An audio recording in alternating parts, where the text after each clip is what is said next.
Hello student, आज एक हम बहुत important topic inverse trigonometric function में प्रिंसिपल वैल्यू चार्ट सीखेंगे। बहुत इंपॉर्टेंट है। अगर आपको इनवर्स ट्रिग्नोमेट्रिक फंक्शन को समझना है तो इसके लिए इस चार्ट को समझना आपके लिए बहुत जरूरी है।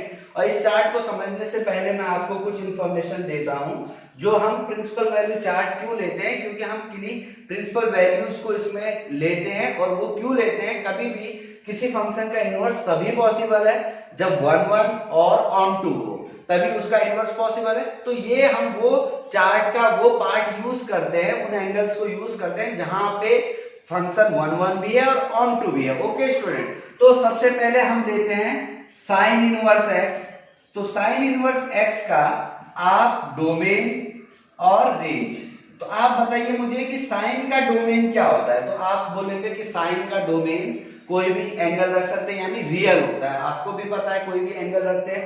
और साइन की जो रेंज आती है, तो आपको पता है कि साइन का कितना भी एंगल ले ले, पॉजिटिव नेगेटिव कोई भी एंगल ले ले, आंसर हर समय -1 से 1 के बीच में आएगा। ओके स्टूडेंट, लेकिन अब हम बात करें इनवर्स की। ओके स्टूडेंट, तो इनवर्स फंक्शन साइन इनवर्स का जो डोमेन, अब आपको पता है साइन और साइन इनवर्स में बहुत फर्क है।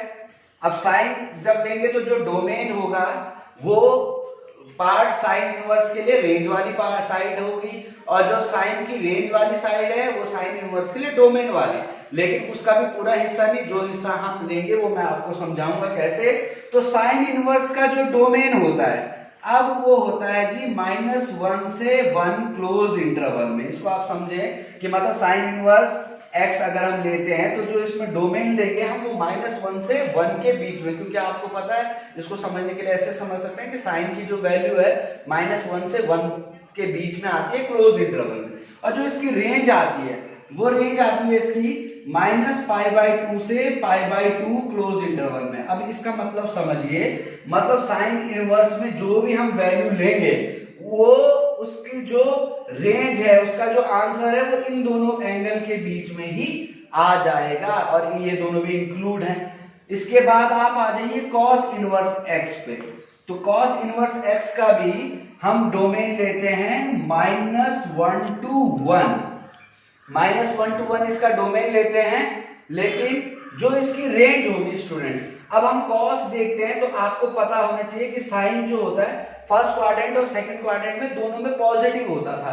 तो इसलिए हमने, और आपको पता है sine minus theta minus sine theta होता है, हम समझने के लिए आपको ऐसी अंडरस्टैंडिंग में बना रहा हूं।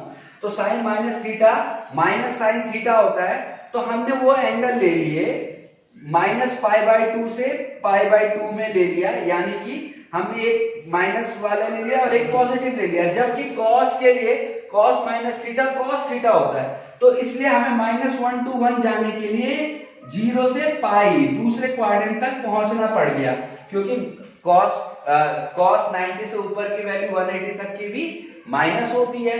तो इसलिए हमने -1 to 1 जो डोमेन था, लेकिन इसकी रेंज क्या होगी 0 से पाई क्लोज इंटरवल में।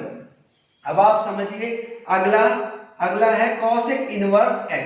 अब cosec इनवर्स x का आप मुझे बताइए डोमेन। तो आप इसको ऐसे समझ सकते हैं, क्योंकि आपको cosec पता था कि cosec क्या होता है, हाइपोटेनियस अपॉन परपेंडिकुलर। तो सीधी सी बात है, cosec का जो हम बात करते थे, cosec की बात जो करते थे, तो उसकी वैल्यू हर समय 1 से 1 या 1 से बड़ी और -1 या -1 से छोटी ही आती थी।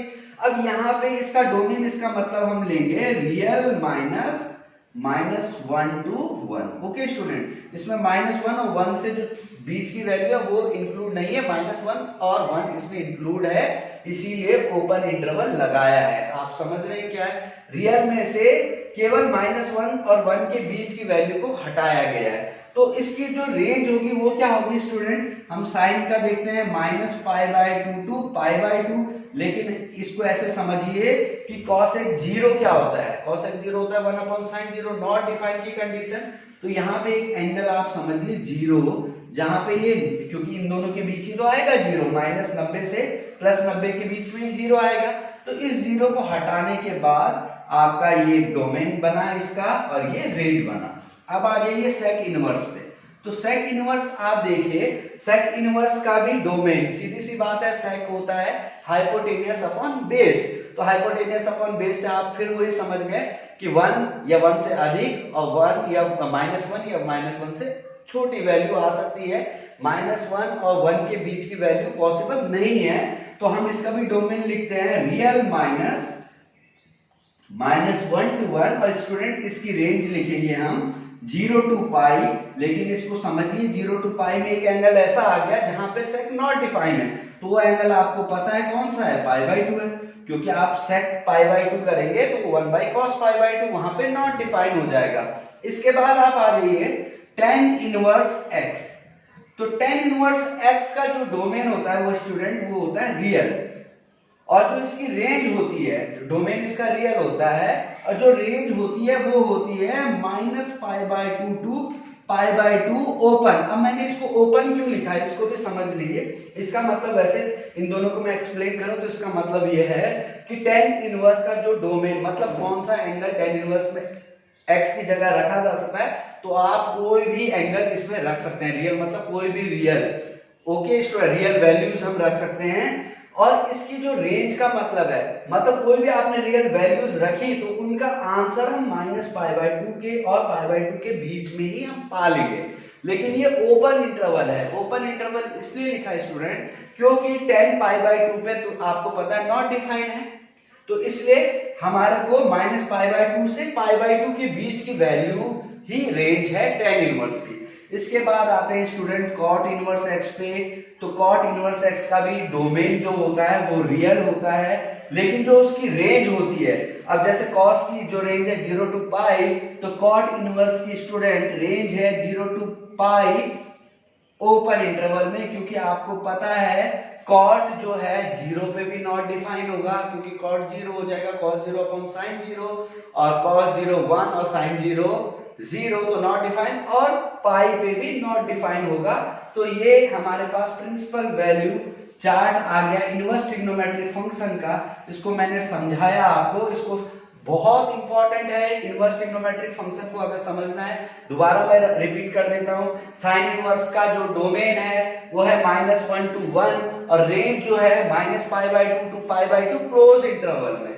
इसके बाद cos इनवर्स में डोमेन वही जो साइन इनवर्स का था, बट जो रेंज है वो 0 to पाई, और ये मैंने एक्सप्लेन किया था क्यों, क्योंकि cos जो होता है वो दूसरे क्वाड्रेंट में नेगेटिव होता है, तो 0 to पाई में ये सभी वैल्यूज को कवर कर लेता है और क्लोज इंटरवल है।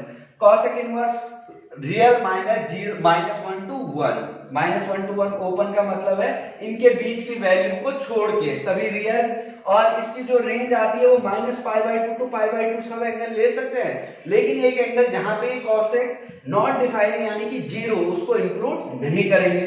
इसके बाद sec इनवर्स का domain R-1 to 1 open interval में, ये आप समझ गए। इसमें भी sec में जहां पे sec नॉट डिफाइन है, sec इनवर्स की जो रेंज होगी वो π/2 को छोड़ के, क्योंकि sec π/2 क्या होता है, नॉट डिफाइन। ओके स्टूडेंट, फिर tan इनवर्स का जो डोमेन है वो रियल है, जबकि जो रेंज है इसकी, इसका मतलब सभी रियल जो हमारे डोमेन में रखे वो -π/2 to π/2 ओपन इंटरवल में ही कवर हो जाते हैं। यहां मैंने आपको बताया कि अगर आप इसको क्लोज लगा देंगे तो गलत हो जाएगा, इसलिए गलत होगा क्योंकि tan π/2 क्या होता है, नॉट डिफाइंड। इसके बाद आप cot इनवर्स में आए तो cot इनवर्स का जो डोमेन है वो रियल है, जबकि इसका जो रेंज है वो 0 to पाई ओपन इंटरवल है। ये वही रीजन कि अगर आप क्लोज गलती से लगा देंगे तो वो गलत हो जाएगा। इसको समझिए, इसकी इंपॉर्टेंट समझिए। अगले लेक्चर में हम कुछ आपको क्वेश्चन कराएंगे, और इस चैनल को आप सब्सक्राइब करें और इस वीडियो को आगे शेयर करें, क्योंकि हमें पता है बच्चों को इसमें बहुत डाउट रहता है। आप इस टेबल को एक बार ध्यान से समझें और समझ के इसको दिमाग में बैठा दीजिए। उसके बाद इनवर्स ट्रिग्नोमेट्रिक फंक्शन के किसी भी क्वेश्चन में आपको कोई प्रॉब्लम नहीं होगी। Thank you.